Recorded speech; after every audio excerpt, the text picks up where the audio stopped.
Hello friends, मैं Deepak Kumar champ GS में आप सबका स्वागत करता हूं। आज मैं जीएस जीके का पार्ट 9 लेकर के आया हूं, जिसमें 25 महत्वपूर्ण प्रश्नों का डिस्कशन करेंगे।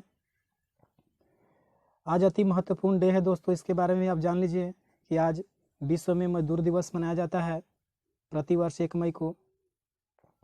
आप लोग एक क्वेश्चन का जवाब डिस्कशन बॉक्स में दीजिएगा, कमेंट बॉक्स में। एक क्वेश्चन है कि विश्व के मजदूर एक हो का नारा किसने दिए थे? विश्व का मजदूर एक हो का नारा, ठीक है ना। चलिए क्वेश्चन की शुरुआत करते हैं हम लोग पहला से। क्वेश्चन की शुरुआत करते हैं पहला, तैमूरलंग ने किस वर्ष भारत पर आक्रमण किया? तैमूरलंग ने, तो तैमूरलंग ने किस वर्ष भारत पर आक्रमण किया? तो इसका राइट आंसर होगा 1398। देखिए दोस्तों, तैमूरलंग ने भारत पर आक्रमण किया था। उस समय दिल्ली के शासक कौन था? दिल्ली पर नसरुद्दीन महमूद तुगलक। नसरुद्दीन महमूद तुगलक, यह तुगलक वंश के अंतिम शासक थे। तुगलक वंश के अंतिम शासक थे नसरुद्दीन महमूद तुगलक, ठीक है ना दोस्तों। नसरुद्दीन महमूद तुगलक और फिरोज शाह तुगलक के उत्तराधिकारी थे। फिरोज शाह तुगलक के उत्तराधिकारी। फिरोज शाह तुगलक की जब मृत्यु हुई थी 1388 ईस्वी में, तब उसके बाद ही नसरुद्दीन महमूद तुगलक दिल्ली के शासक बने थे, ठीक है दोस्तों। चलिए क्वेश्चन नंबर 2 है, काकोरी ट्रेन डकैती कांड, काकोरी ट्रेन डकैती कांड के नायक कौन थे? तो आप लोग जानते होंगे दोस्तों कि काकोरी ट्रेन डकैती कांड 9 अगस्त 1925 को हुआ था, जिसमें राम प्रसाद बिस्मिल, राजेंद्र लहड़ी, रोशन सिंह, असफकुल्ला खां, ये सब ऐसे थे जो यानी कि एक डाउन ट्रेन को लूट लिए थे, है ना। जिसमें राम प्रसाद बिस्मिल को पकड़ लिया गया, बहुत सारे लोगों को इसमें पकड़े गए थे, जिसमें केवल जो राम प्रसाद बिस्मिल थे इन्हें फांसी की सजा पर लटकाई गई थी। और काकोरी ट्रेन डकैती कांड के यही मुख्य नायक थे। इसका राइट आंसर होगा राम प्रसाद बिस्मिल। राम प्रसाद बिस्मिल, ठीक है दोस्तों। राम प्रसाद जो बिस्मिल थे, है ना, ये फांसी पर लटकते हुए एक बात कहे थे, मैं राज के पतन की इच्छा करता हूं, और फांसी पर लटक गए थे। कौन? राम प्रसाद बिस्मिल। चलिए दोस्तों क्वेश्चन नंबर 3 देखते हैं कि ऋग वैदिक आर्यों का मुख्य व्यवसाय क्या था? ऋग वैदिक, देखिए दोस्तों ऋग जो गलत लिखा हुआ है, ऋग वैदिक आर्यों का मुख्य व्यवसाय क्या था? तो इसका राइट आंसर होगा पशुपालन। देखिए दोस्तों, जो आर्य था, आर्य दोस्त था, है ना, जिसको हम बोलते हैं वैदिक सभ्यता। तो वैदिक जो सभ्यता था ये 2 पार्ट में था, एक ऋग वैदिक और एक उत्तर वैदिक, है ना। जो वैदिक सभ्यता थी 2 पार्ट में, एक ऋग वैदिक और एक उत्तर वैदिक। तो कह रहा ऋग वैदिक आर्यों का मुख्य व्यवसाय क्या था? तो पशुपालन, ठीक है दोस्तों। चलिए क्वेश्चन नंबर 4 है कि किस व्यक्ति को द्वितीय अशोक कहा जाता है? अशोक लिख लीजिएगा यहाँ, और अशोक कहा जाता है द्वितीय अशोक। तो इसका राइट आंसर होगा हर्षवर्धन। इसका राइट आंसर होगा हर्षवर्धन। हर्षवर्धन के बारे में आप जान लीजिए कि हर्षवर्धन वर्धन वंश के शासक थे, जो राजवर्धन के बाद 606 ईस्वी में गद्दी पर बैठे थे। 606 ईस्वी में, राजवर्धन की मृत्यु के बाद 606 ईस्वी में गद्दी पर बैठे थे। कौन? तो हर्षवर्धन। हर्षवर्धन के काल में ही ह्वेनसांग आए थे। ह्वेनसांग आए थे हर्षवर्धन के काल में ही, जो चीनी यात्री ह्वेनसांग थे, ठीक है ना दोस्तों। नालंदा विश्वविद्यालय में पढ़े थे, ठीक है ना। चलिए क्वेश्चन नंबर 5। क्वेश्चन नंबर 5 है कि महाराष्ट्र का सुकरात किन्हें कहा जाता है? तो महाराष्ट्र का सुकरात किन्हें कहा जाता है?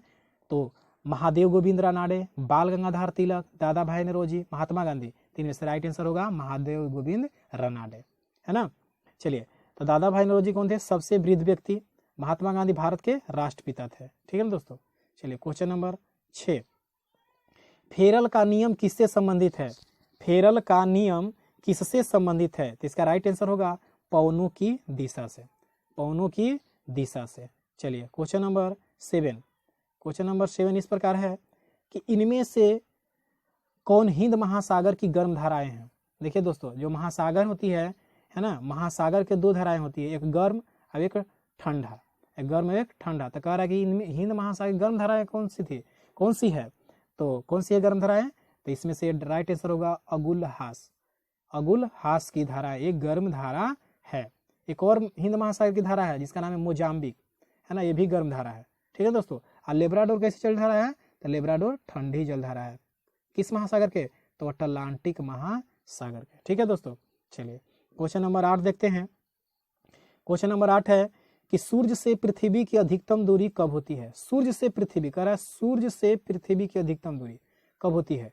सूर्य से पृथ्वी की अधिकतम दूरी कब होती है? 4 जुलाई, 3 जनवरी, 21 जून, 22 दिसंबर। तो इसका राइट आंसर होगा आपका 4 जुलाई, है ना, सबसे अधिकतम दूरी। और सबसे कम दूरी 3 जनवरी, है ना, 3 जनवरी। ठीक है दोस्तों। चलिए अब आगे देखते हैं। क्वेश्चन नंबर 9 कह रहा है कि कौन सी मिट्टी गीली होने पर फैलती है तथा शुष्क होने पर इसमें दरारें पड़ जाती है ना। कह रहा है कि कौन सी मिट्टी, है ना, गीली होने पर फैलती है तथा शुष्क होने पर इसमें दरारें पड़ जाती है। तो इसका राइट आंसर होगा आपका, इसका राइट आंसर होगा, है ना, काली मृदा। दरारें फट जाती है, काली मृदा, यहाँ लिखा गया दोस्तों काली मृदा, यहाँ डी कर लीजिएगा, काली मृदा। ठीक है ना, दरारें फट जाती है। काली मृदा किस फसल के लिए उपयुक्त मानी जाती है? तो कपास के लिए, है ना, कपास के लिए। कपास के उत्पादन में अग्रणी राज्य कौन है? तो महाराष्ट्र, है ना। चलिए क्वेश्चन नंबर 10। क्वेश्चन नंबर 10 है कि प्रथम लोकसभा के अध्यक्ष कौन थे? है ना, तो लोकसभा का गठन हुआ था 1952 में, याद रखिएगा। तो प्रथम लोकसभा के अध्यक्ष कौन थे? तो प्रथम लोकसभा के अध्यक्ष थे गणेश वासुदेव मावलंकर, या शॉर्ट में बोलेंगे जीबी मावलंकर। ठीक है ना, गणेश वासुदेव मावलंकर। ईवेन डेवर कौन थे दोस्तों? ईवेन डेवर, तो ईवेन डेवर थे प्रथम अनुसूचित जनजाति आयोग के अध्यक्ष, ईवेन डेवर।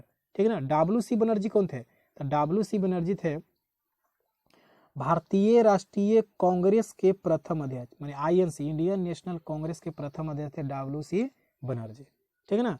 और श्री कृष्ण जी थे, है ना, यानी हमारे राज्य के प्रथम मुख्यमंत्री। ठीक है ना। चलिए क्वेश्चन नंबर 11। क्वेश्चन नंबर 11 को इस प्रकार देखेंगे कि विधि के प्रश्न पर भारतीय सर्वोच्च न्यायालय से परामर्श लेने का अधिकार किसको है? माने सर्वोच्च न्यायालय से परामर्श लेने का अधिकार किसको है न्याय के प्रश्न पर? तो है किसको? तो राष्ट्रपति को, है ना, राष्ट्रपति को। किस आर्टिकल के तहत? याद रखिएगा 143 आर्टिकल के तहत। चलिए आगे चलते हैं। वर्तमान समय में भारतीय संविधान के अंतर्गत संपत्ति का अधिकार एक कैसा अधिकार है? संपत्ति का अधिकार जो है से कैसा अधिकार है? देखिए दोस्तों, जान लीजिए, जब हमारे यहाँ संविधान बन करके तैयार हुआ था तो हम लोगों को 7 मौलिक अधिकार मिले थे, लेकिन 1978 ईस्वी में संपत्ति के अधिकार को अलग कर दिया गया। और किस अधिकार में डाल दिया गया? तो वैधानिक अधिकार में, या कानून के अधिकार बोलेंगे, इसमें डाल दिया गया 1978 में। किस संविधान संशोधन के तहत? तो 44वां संविधान संशोधन के तहत 1978 में, है ना, संपत्ति के अधिकार को मौलिक अधिकार से हटाकर कहाँ डाल दिया गया? वैधानिक अधिकार में, कानून के अधिकार में, 1978 में। ठीक है ना। चलिए क्वेश्चन नंबर 13 है। क्वेश्चन नंबर 13 है कि भारत में पहली बार लोक सेवा आयोग की स्थापना किस अधिनियम में हुआ? है ना, लोक सेवा आयोग की स्थापना किस अधिनियम के तहत हुआ था? तो किस अधिनियम के तहत हुआ था? तो भारत सरकार अधिनियम 1919। इसे मोंटेगो चेम्सफोर्ड सुधार भी कहा जाता है, मोंटेगो चेम्सफोर्ड, है ना। तो उस समय गवर्नर जनरल थे लॉर्ड चेम्सफोर्ड 1919 के दौरान। ठीक है ना। ऑप्शन से भी थोड़ा जान लेते हैं कि 1892 में क्या हुआ था इस अधिनियम के तहत? तो अप्रत्यक्ष चुनाव प्रणाली की शुरुआत हुई थी। अप्रत्यक्ष चुनाव प्रणाली की शुरुआत हुई थी कब? 1892 में। और एक और था, बजट में बहस करने का अधिकार मिला था, है ना, 1892 में ही। ठीक है ना। 1909 में क्या हुआ था? तो पृथक निर्वाचन यानी मुस्लिमों के लिए अलग निर्वाचन की व्यवस्था की गई थी।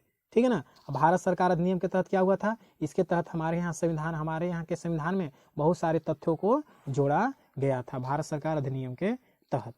चलिए क्वेश्चन नंबर 14। क्वेश्चन नंबर 14 है कि भारतीय संविधान के किस अनुच्छेद में प्रेस की स्वतंत्रता दी गई है? माने बोलने की स्वतंत्रता वगैरह ये सब है ना। तो प्रेस की स्वतंत्रता दी गई है ना, प्रेस की स्वतंत्रता दी गई है। तो किस अनुच्छेद के तहत? तो 19 के 1 के क में, इसका राइट आंसर होगा 19 के 1 के क में। ठीक है दोस्तों, है ना। आप लोग जानते होंगे कि स्वतंत्रता का अधिकार, जो स्वतंत्रता है ना, स्वतंत्रता का अधिकार का उल्लेख है अनुच्छेद 19 से 22 तक, अनुच्छेद 19 से 22 तक। हमारे संविधान में हम लोगों को भी कितने मौलिक अधिकार प्राप्त है? 6, है ना। पहला कौन? स्वतंत्रता का अधिकार, दूसरा समानता का अधिकार, तीसरा, पहले इसे कहेंगे तो पहले आगे हो जाए समानता का अधिकार लाइन से, दूसरा हो जाएगा स्वतंत्रता का अधिकार, तीसरा हो जाएगा शोषण के विरुद्ध अधिकार, है ना, और चौथा हो जाएगा धार्मिक स्वतंत्रता का अधिकार। ठीक है ना। और अगला हो जाएगा सांस्कृतिक एवं शैक्षणिक अधिकार, है ना, और लास्ट हो जाएगा संवैधानिक उपचार का अधिकार। ठीक है ना। चलिए क्वेश्चन नंबर 15, क्वेश्चन नंबर 15 को आप लोग गौर से सुनेंगे। ये क्वेश्चन आप लोग को 8वां वीडियो में मिला होगा, है ना, योजना आयोग के नाम से। तो नीति आयोग की स्थापना कब हुई थी? तो नीति आयोग की स्थापना कह रहा है NITI, नीति आयोग की स्थापना कब हुई थी? तो नीति आयोग की स्थापना कब हुई थी? 1 जनवरी 2015 में। ठीक है ना। नीति आयोग को पहले क्या कहा जाता था? तो योजना आयोग, है ना। इसका अध्यक्ष कौन होता है? तो प्राइम मिनिस्टर, प्रधानमंत्री। क्वेश्चन नंबर आगे देखते हैं। नेक्स्ट है 16 क्वेश्चन है कि क्षेत्रीय ग्रामीण बैंक की स्थापना कब हुई थी? है ना। तो ऑप्शन में है 2 अक्टूबर 1975, 1 जनवरी 1982, 1 जुलाई 1955, 1 अप्रैल 1935। तो इसका राइट आंसर होगा 2 अक्टूबर 1975, महात्मा गांधी जी के जन्मदिन पर, है ना, है ना। तो क्षेत्रीय ग्रामीण बैंक की स्थापना हुई थी। 1982 में कौन सी बैंक की स्थापना हुई थी? एग्जिम बैंक, एग्जिम बैंक, आयात निर्यात बैंक। 1955 में कौन सी बैंक की स्थापना हुई थी? तो SBI। 1 अप्रैल 1935 में कौन सी बैंक की स्थापना हुई थी? तो RBI। ठीक है ना। चलिए क्वेश्चन नंबर 17, क्वेश्चन नंबर 17 है कि ऑक्सीकरण वह प्रक्रिया है जिसमें क्या होता है? ऑक्सीकरण में क्या होता है? ऑक्सीकरण में क्या होता है? तो ऑक्सीकरण का मतलब होता है त्याग। इसमें क्या हो जाएगा?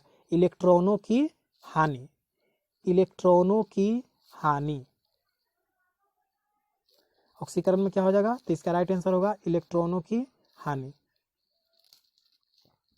चलिए क्वेश्चन नंबर 18 है,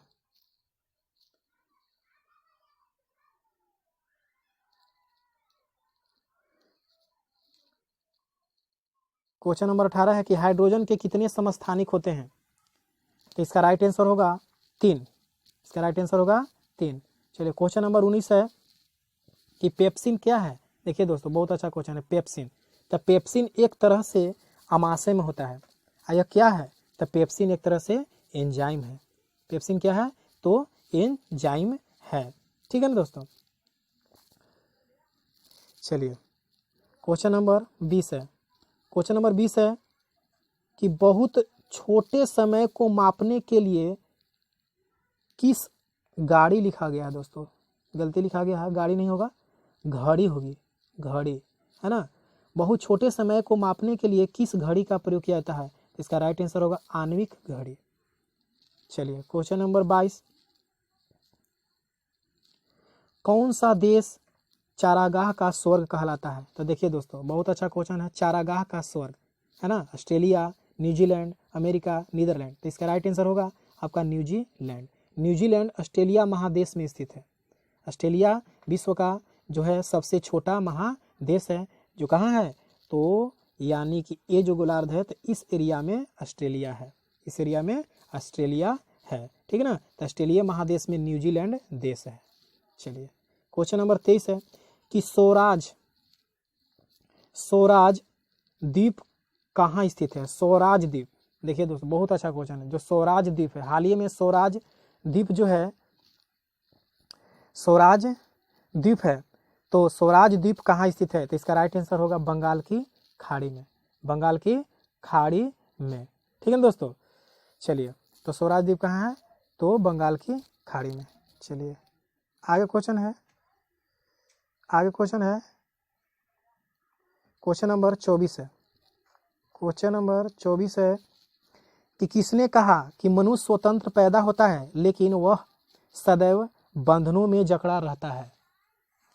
तो देखेंगे दोस्तों, कह रहा है कि किसने कहा कि मनुष्य स्वतंत्र पैदा होता है लेकिन वह सदैव बंधनों में जकड़ा रहता है? तो इसका राइट आंसर होगा, इसका राइट आंसर होगा रूसो।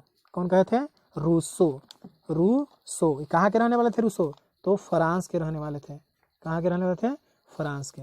चलिए आज का लास्ट क्वेश्चन है, आज का लास्ट क्वेश्चन है WTO। WTO पहले किस नाम से जाना जाता था? देखिए दोस्तों, WTO वर्ल्ड ट्रेड ऑर्गेनाइजेशन पहले किस नाम से जाना जाता था, है ना? इसका आप लोग कमेंट बॉक्स में जवाब दीजिएगा। देखिए दोस्तों, कल मैंने 8वां वीडियो का एक 25वां क्वेश्चन कमेंट बॉक्स में जवाब देने के लिए कहे थे। उसका राइट आंसर होगा 11 अगस्त 1942। क्वेश्चन था कि राष्ट्रीय आंदोलन के दौरान पटना गोली कांड जो हुआ था, भारत छोड़ो आंदोलन जो था उसमें पटना गोली कांड हुआ था, स्मॉल डेट के साथ कब हुआ था? 11 अगस्त 1942 में। ठीक है दोस्तों, चलिए देखिए, जो ये वीडियो आपको अच्छा लगा होगा तो प्लीज़ आप लोग सब्सक्राइब एंड लाइक जरूर कीजिएगा हमारे चैनल चैंप जीएस पर। ऐसे आप लोग आगे बढ़ाने में अवश्य मदद करें दोस्तों, ठीक है ना। देखिए आज एक गलती हुई है कि एक क्वेश्चन छूट गया है, एक क्वेश्चन छूट गया है। जैसे देखते हैं 19 पर से डायरेक्ट 21 आ गया है, इसके लिए माफ़ी मांगना चाहता हूँ। 19 पर से डायरेक्ट 21 आ गया है, 20 छूट गया है। ठीक है दोस्तों, चलिए